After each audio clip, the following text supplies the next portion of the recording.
Hello everybody, my name is Jake McKillcode and welcome back to another reaction video. Today I am back with another video of reacting to Shane's creepy, scary video. And today I'm gonna be reacting to Shane's creepy video, Scary Teenager Myths. Don't judge me how I say myths, because I can't pronounce certain letters. So yeah, you guys really like the reacting to Shane's creepy videos. So, even though I don't have a face cam, but I'm like, whatever, I don't need a face cam because I won't be doing this kind of video forever.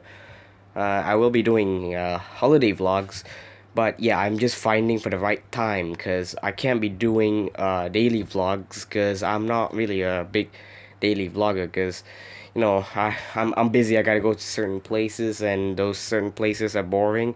So, and my weekend is pretty boring. I just stay at home and play games and not do much. Sometimes go to the shopping complex. Sometimes sometimes go to the mall. Sometimes stay at home. Most of the time stay at home. But enough talking.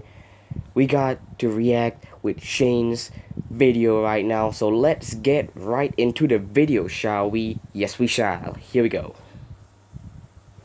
Hey, what's up you guys? Yes, welcome back to another creepy video. Now, a few weeks ago, we talked about some of the scariest childhood myths. We talked about the boogeyman and the monsters that live under your bed. We talked about eating certain foods that might make your stomach explode. We even talked about the myth that if you swallowed gum, it would stay in your body for 7 years. Now, all of those myths are scary when you're a child, but the older you get, the more you realize that monsters don't exist, and swallowing gum is something you shouldn't be afraid of. But there are some things in your teenage years that are actually even scarier. Now, today we're not going to be talking about monsters under your bed or ghosts that live in your closet. We're going to be talking about some of the myths that I remember from being a teenager that kept me up at night. First, we're going to be talking about myths revolving around masturbation. Now, masturbation is completely normal, and it's something that most people do. But when I was a teenager, there were so many myths around it. Damn. One of the creepiest was that masturbating too much would make you go blind. Masturbating too much will make you go blind. Damn. Wow. You know you can go blind from that too. Give me 5 minutes, we'll go check out that house. I know, it sounds crazy, especially now that I'm all grown up. But when I was a teenager, I really did think about it a lot. I would lay in my bed, and I would start to masturbate, and I literally couldn't even finish because I would think, oh my god, what if right when I'm done, I open my eyes, all I see is blackness? How am I going to explain it to my mom? How am I going to explain it to the people in my life? I'm going to go to the doctor, and they're going to say, sorry son, you masturbated too much. Now your eyesight is gone. I thought masturbating was going to ruin my life. Now, obviously, it's not true. You're not going to go blind from masturbating. But that myth, along with a lot of others, was created because there's this weird feeling of guilt with masturbating, and there's also a weird feeling of shame, especially when you're a teenager. The last thing you want is for people to know that you masturbate. I mean, I remember even laying in my bed, and I would start to do it, and I would just stare at the door. And I couldn't even focus because all I could think about is somebody walking in that door and catching me, or somebody knocking on that door and asking, what are you doing? And I'd have to make up some elaborate lie. But now that I'm older, I would just be like, I'm jerking off. I'll be out in a minute. And besides blindness, there was another myth that I used to think about a lot. And that is the myth that if you masturbate too much, you will grow hair on your palms. That is not possible. Oh, dude. That's not what I think it is it? I got bored. That nurse was hot. Now, obviously, this one is not true either. First of all, there's no hair follicles on your palm, so growing it there would be almost impossible. But this myth came from the same place that a lot of other weird sexual myths came from, and that's the Dark Ages. And another myth that was created during those times was something called a chastity belt. Now, chastity belt was an iron or metal belt that was put around a girl's vagina, and you couldn't get into it because it was literally locked. And the idea was that the king would put this around his daughter's waist to ensure that no guys got near her. Now, I thought this was real. I thought they actually did this back then. I mean, I even remember clips from movies where they would show it. A chastity belt? Oh, that's going to chafe my willy. But What the fudge cake on a stick? So feel free to masturbate as much as you want, and girls, don't worry, your dad is not going to put a ball in your vagina. Now, there's a lot of other scary myths that come along with being a teenager and having sex, and a lot of them involve teen pregnancy. Now, listen, first of all, I'm just going to say it. Teen pregnancy can sometimes seem scary. But the only way you can get pregnant is from actual penetration sex. But when I was a kid, I remember hearing so many myths that you could get pregnant from a lot of different things. The first one was getting pregnant from a toilet seat. Now, the idea was that if you were a girl and you sat down in a public bathroom onto a toilet seat, there was a chance that some homeless guy's sperm or some pervert that was jerking off in there earlier would have left their semen on the seat and it would crawl up inside of you and make you pregnant. Now, that myth is not Yeah, it's not true. Number one, sperm dies very quickly after it comes out of the dick. So the chances of somebody coming onto a toilet seat and then later a girl sitting down, the sperm would be dead. Number two, sperm has to go directly inside of the vagina for there to even be a chance of getting pregnant. So the sperm literally can't like jump from the toilet seat into the vagina. And there's another myth that's in kind of the same area as this, and I remember hearing this one a lot. It's the myth that you can get pregnant just from sitting in a jacuzzi that somebody had sex in. I'm pregnant. But we never. Last month. Hot tub? Oh. But we were wearing our swimsuits. As Jude said, a hot tub is the perfect temperature for sperm. It helps it swim faster. Oh my God. Now, this is something I still think about. Not getting pregnant, obviously, but the idea of going in a jacuzzi or a pool that somebody had sex in, and the sperm is still like swimming around and getting in my mouth and in my clothes. But once again, that is not possible. You cannot get pregnant from sperm swimming through a hot tub into your vagina. And I know the idea of swimming in a pool that somebody might have peed or jizzed in is gross, but just remember the fact that you also probably swim in the ocean, and that is fucking crazy. I'm not even gonna talk about the things I found in the ocean water when I went swimming. One time I found a actual piece of shit inside of a Doritos bag floating right past me. Done.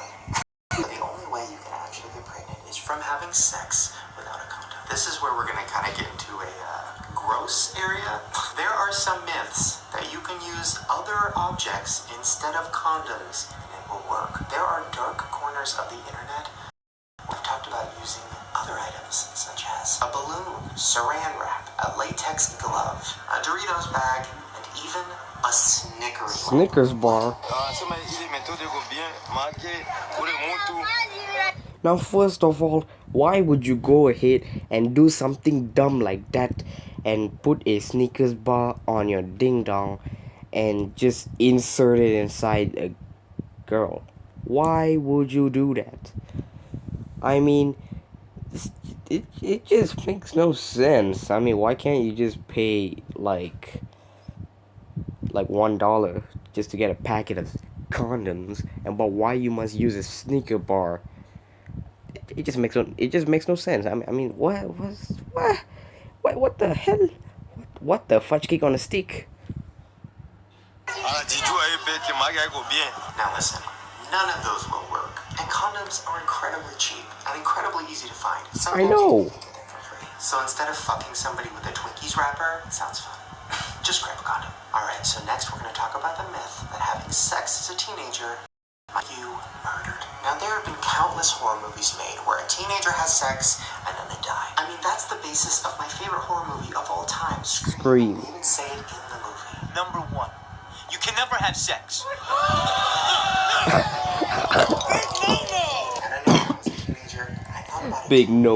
What the hell? Me having sex and getting killed because nobody was having sex with me. But I did think about my ex, and I think about them going to parties and having sex, and I'm like, what does that mean? Is somebody gonna kill them? Is it like karma? Because once again, we are bred to think that sex is bad and masturbation is bad and it's all guilty and all that shit. And we also grew up watching movies where it would happen over and over again. Jason killed after having sex.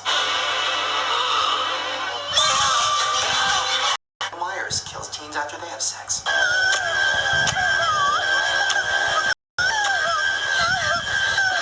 In the movie Jaws, not even a serial killer movie, kids go skinny dipping and then they die. In a more recent movie, It Follows, you have sex, you catch this STD that is actually a ghost that follows you.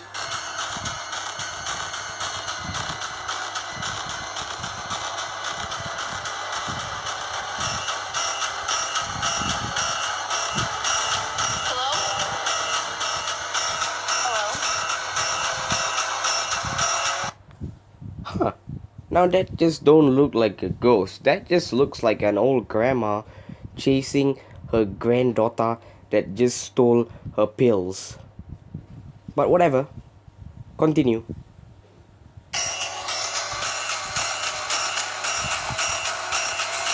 And then, of course, Freddy Krueger, who kills you for having sex and literally any other reason. Now, the idea that having sex as a teenager would lead to death started way before movies. There have been urban legends about it for years. And one of the scariest legends is called the boyfriend's death. One evening, a boyfriend and girlfriend were driving along the country road when their car ran out of gas. Now, they pull over off the side of the road, and they're not too worried because they saw a gas station about a mile back. Well, they decided to take advantage of this moment and start making out. Of course. So the girlfriend says she's getting creeped out by the darkness and she just wants to go get some gas. Well, the boyfriend tells the girlfriend to wait in the car. He'll go walk over a mile and get the gas, and he'll be right back. Well, he walks away and she falls asleep in the car while she waits for him. Well, a while later, in the middle of the night, she woke up. She heard a tapping sound coming from the top of the car. Tap, tap, tap, tap, tap, tap. She lays on the floor of the car underneath her boyfriend's jacket, terrified, not knowing what the sound is. She starts to wonder what it could be. Maybe it's an animal. And then as she's about to scream out her boyfriend's name, Oh, Jesus slams on Christ. her window and asks her to unroll it. She's terrified and she opens the door and she says, "What's going on?" The police officer tells her to get out of the car and to follow him. And whatever she does, do not look back. Well, as they're walking away from the car, she gets curious. She turns around and she sees her boyfriend hanging from the car, gutted, and blood is dripping onto the roof of the car. Tap, tap, tap, tap. Now, this story has been around forever, and I think the whole point of this story is to scare teenagers from, like, driving to the wilderness and making out and having sex with their boyfriends and girlfriends. But even though it is a myth, technically it is something that I guess could happen. Now, this next myth is half myth and half real. And this is something I remember my friends in school who were girls being terrified of. This is the idea that if you keep a tampon inside of you too long, it will make your limbs fall off. Now, a surprising amount of people have not heard about something called toxic syndrome. Now, TSS is actually a very real thing. Now, this is basically a form of a bacterial staph infection. Now, it's associated with tampons because vaginas could, in theory, be a place for bacteria to breed. It's very moist and very warm. But TSS only affects 0.002% of women. But there have been cases that are terrifying. In 2012, a model named Lauren Wasser sadly did lose her leg to TSS, and she has talked about it publicly. As soon as they found the tampon and they sent it off to the lab, it came back as TSS1, toxic shock syndrome. Now, once again, it's incredibly rare, and you will be fine, so do not freak out about your fingers falling off from your tampon. As long as you practice basic hygiene and make sure to remove it, you'll be fine. Now, this last one is kind of crazy. It's not scary at all, but like when I heard that it was a myth. Now, when I was a teenager, I used to love cracking my nut. Me and my friends would have competitions and see who could be the loudest. Oh yeah, But yeah. teachers, I still do it. parents, pretty much any adult would say, "Don't do that, it'll give you arthritis." It's not real though. Now listen, without getting too sciencey, because this is not a science channel, it's not actual bones that are cracking. Yeah, It's it's actually gas buildup that's escaping. yeah, the gas. This myth that you will get arthritis because of doing it was literally created by mothers and fathers who couldn't fucking stand the sound of their kids cracking their knuckles, so they said, "It's gonna give you arthritis." Well, guess Of what? course. It kind of worked. My mom would tell me that, and I'd stop doing it. But now that I know it's fine, we'll be doing it over. There you guys go. Hopefully you enjoyed some of these scary teenage myths. And once again, I know they weren't really scary. It wasn't like we were talking about, well, we did talk about murder, but we weren't talking that much about murder. But I think when you're a teenager, the idea of getting an STD, getting pregnant, having your fingers fall off, going blind from masturbation, all of those things are so real and way scarier than a monster in your life. Alright, you guys, if you like this video and you want more scary myth videos, give me a thumbs up so I know. Also, make sure channel and hit the notification. So that's about it, guys. That's about the scary teenage myths by Shane. So thanks so much for watching. Stay young. wait, what am I doing? Okay, so, the moral of the story is don't have sex until you are married. Yeah, that's the moral of the story, because if you have sex in teenage years, you're going to hell, gonna die, gonna get STD, whatever, you're gonna get it all. So, you know, only have sex after marriage, you know, so they can enjoy that without anyone barging in the door, anyone disturbing you. You can enjoy it because you're already married, so just enjoy it, you know. So, you know, thank you guys so much. I just want to say thank you again for supporting me in these reaction videos. Even though I do not have a face cam, I do apologize for that, because I'm not gonna do this kind of videos forever. I'm just this channel is actually meant for holiday vlogs, but I'm just still waiting for the right time, because yeah, I'm not gonna go to any holiday places right now because I'm busy. I got a huge thing coming up. Very busy. Not very busy, but just, you know, regular business. So I do apologize for not having face cam, not uploading holiday vlogs in this channel. I really apologize. But, you know, in the meantime, enjoy these videos. So thank you so much for watching. Please like this video. Subscribe if you want to. If you don't want to, then it's okay. And I'll see you guys in the next video, which is next week on Friday, obviously. Goodbye.